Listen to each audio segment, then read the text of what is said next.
Simon Valentine, good to see your face. Matt, great to see you as well. Good morning in Lausanne in Switzerland. How's summer been? Brilliant. Yeah, we've had an amazing summer here, and I've spent quite a bit of time on the lake, wakeboarding, paddleboarding, and enjoying the summer. So yeah, now we're actually shifting into winter. So looking forward to the snow.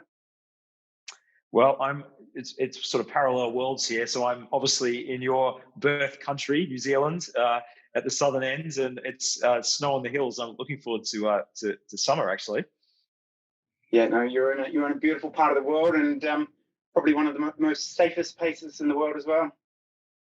Yeah, I think New Zealand has done very well, but I mean, this is a long race, and I still think there's a lot of learnings. I think as we were just talking, fascinating seeing a lot of New Zealanders from around the world coming back into New Zealand. So just imagining what that looks like for businesses in New Zealand, and also people who can do their jobs remotely from places like New Zealand or other parts of the world.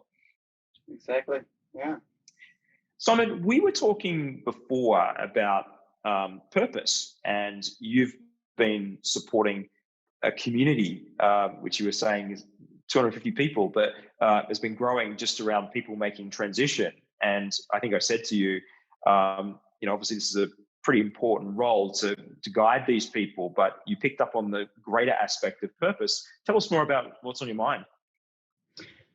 Yeah, so look, I'm getting a lot of people contacting me right now. I think that people are reflecting off the back of COVID and lockdown and so forth. And, the traditional questions a year ago for someone like me would be, how can I, get further in my career? I found myself out of work. I'm looking to refresh my CV and I need some guidance around interviews and so forth. But actually, the conversation has shifted somewhat in the questions and more around, what are the tools available to me to actually assess what I'm good at? Starting to actually look at what their beliefs, their values are, and what's important to them. And I think, when you've got a pandemic like this that's taking place, you start to look at what's important to you, so family, health, and those types of things. And I think that's then driving people's decisions a little bit more than it was, a year ago, where people were sort of chasing that career, chasing the money, and so forth. So I think for me, I think as HR professionals, we need to be mindful that people's thought processes are changing, and be mindful that people are starting to make decisions based upon some of those different aspects, whereas before it might have been purely about their career. I could not agree more. And this is something I've noticed a lot over, even before we got into this time, particularly having a virtual company, how important it was to provide a holistic experience for people, not just a job. Which I guess, given your talent acquisition career, and for those listening, Simon's worked across a variety of industries, construction, banking, technology. What are you seeing around talent acquisition and actually attracting talent at the moment, and even onboarding talent? What trends? Yeah, so I suppose if you kind of look at what we've seen take place this year, right? We led into the year, I suppose broadly across most organizations and industries, with a bit of indecision, right? There was the sentiment that there was going to be an economic slowdown. And then once COVID hit, that indecision really, took hold. So people were, really focusing on bringing the talent that they had already made decisions on in Q1, and just onboarding those individuals and getting through that. I think, as we move into the second part of the year, I think people are now realizing that they need to prioritize what they bring into their organization. So from a hiring manager's perspective, if you were looking to bring half a dozen people in, you're probably looking at bringing 2 key hires in, and those are the non-regrets, because you're starting to think, okay, look, this external situation is likely to stay for the next 6 to 18 months. And if that's the case, then I'm going to make that hire no matter what. So you're seeing a little bit more conviction from hiring managers and organizations around hires, but they're not making quite the same amount. So you'll see that play into the second half. You've got the availability of talent, which is twofold, right? So you had a lot of contractors that were, either laid off or let go in the earlier part of the year. And what's happened is those individuals are now looking for job security. So you've got those an influx of that talent in the market, along with people that may have been let go through redundancies and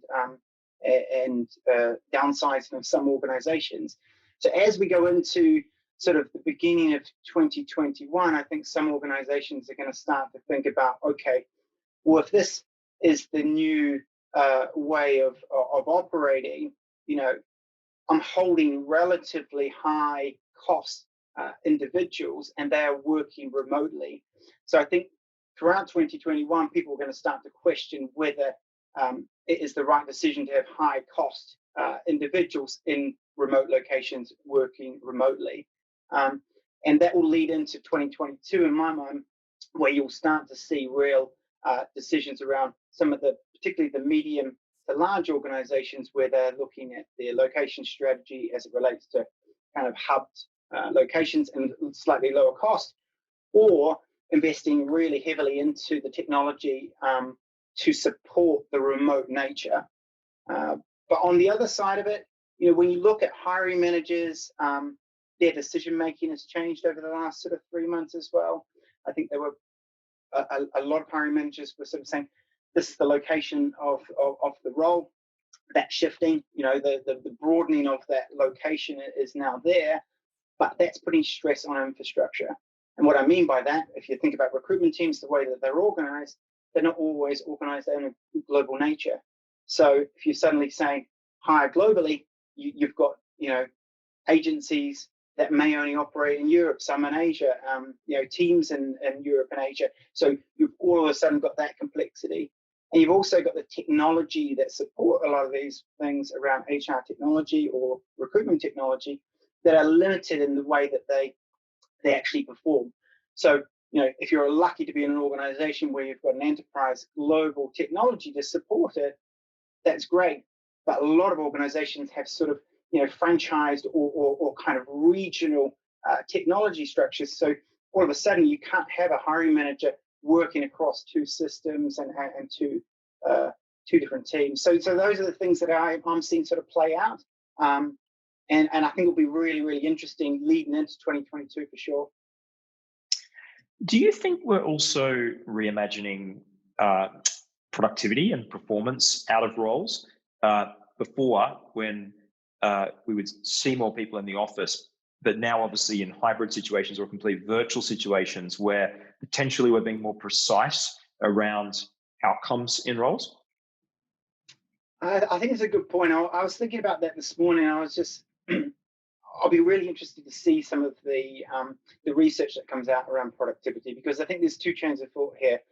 In my mind, I think that organizations are not realizing how unproductive some of their employees are. That they naturally look at the simple data points of if they're not traveling into work, to and from work, and so forth, they're gaining some of that time back. But there are plenty of distractions, in a home environment.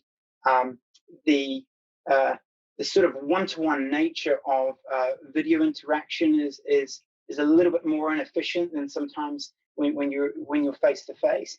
But I think to your point around outcome based, I think you'll see a lot more of what you learned in sort of contractors or statement of work or that type of interactions with employees, because some employees work great on an hourly basis, but others work better just on an outcome, right? And I think, when you start to look at, project management and the likes, it's normally outcome based around a definitive project and timeline and budget and so forth. And I think you'll start to see it more and more within our engagement with employees. How that will be done and how it will kind of play out from a change management perspective is another thing. Yeah, I entirely agree. At the moment, if you're someone with very marketable skills, obviously there's a job out there for you, and there's probably multiple jobs out there, and there's probably many companies who are going through transformation, who are presenting ideas or propositions.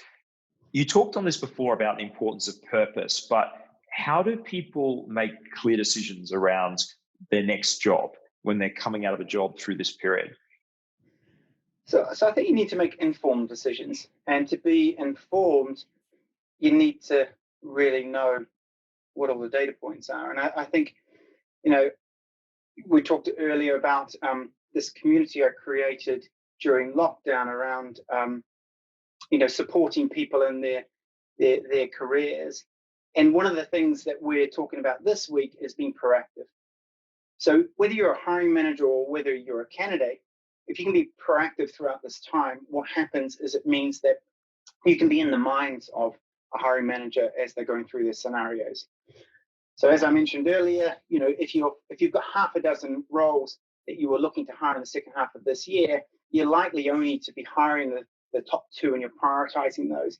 But you also have a number of scenarios going on. It's dependent on, the external environment, revenues, budgets for next year. All of those things are playing out. And so as a candidate, if you can be proactive and start to have conversations with organizations that you're wanting to work for, get in touch with the recruiters, get in touch with those hiring managers, connect and try and have conversations. So then when that hiring manager is ready to make a decision based upon one of the scenarios that they're having, you can be there. And the second part of doing that is when you have that dialogue with those organizations, you start to get data points around some of the assumptions you might have had about a given organization. You might find out, well, actually, they're not quite what you expected. So it's better to find out now than when you get further down the track. And also, you might actually find out about organizations that you might not have considered before, but you have the conversation and you realize there's some sort of match. So those are my key bits of advice on that one. Yeah, I think it's certainly a time to be proactive about the management of your career in your own hands, to be looking ahead. And I also think about this even with people who are outside of their home location, who may be on assignment, but they may be absolutely comfortable where they are, but just working out, where they're going to next. I think these things require a lot more precision and guidance than what they did before. Yeah, indeed. And look, I think all of this is, when you're talking about your sort of your own career goals and so forth, be realistic. You can have your 2 to 3 year goals and beyond, but also have that mid-term and that very, very short-term plan, because the world can change on a dime, and there's so many people that are reaching out to me at the moment who didn't really have a plan for if something happens to me in the next 3 months. I'm an expat in a foreign country. What happens if I get made redundant? What happens if I get let go from my role? What are my options? Now, if you're out there having the conversations, if you've at least got a plan or some different options and start to think about that, it won't come to you as much of a shock. And then the second part is you're starting to see people make decisions based upon sort of urgency, and you don't want to be in that position, right? You want to be making a decision based upon your values and ultimately what you're wanting to do with your life, as opposed to, my gosh, I have to move country, I have to do this purely for the money or for my situation. And as we finish, Simon, you said just before we started this that you have a new podcast coming out. Can you tell us about that? Yeah, so I started it during lockdown. I'm doing another one tomorrow. So I actually do it live. So I do it live across Facebook, YouTube, and other social platforms. And basically, it's for a community of people who are looking to do a little more with their career. It's called Your Career with a Purpose.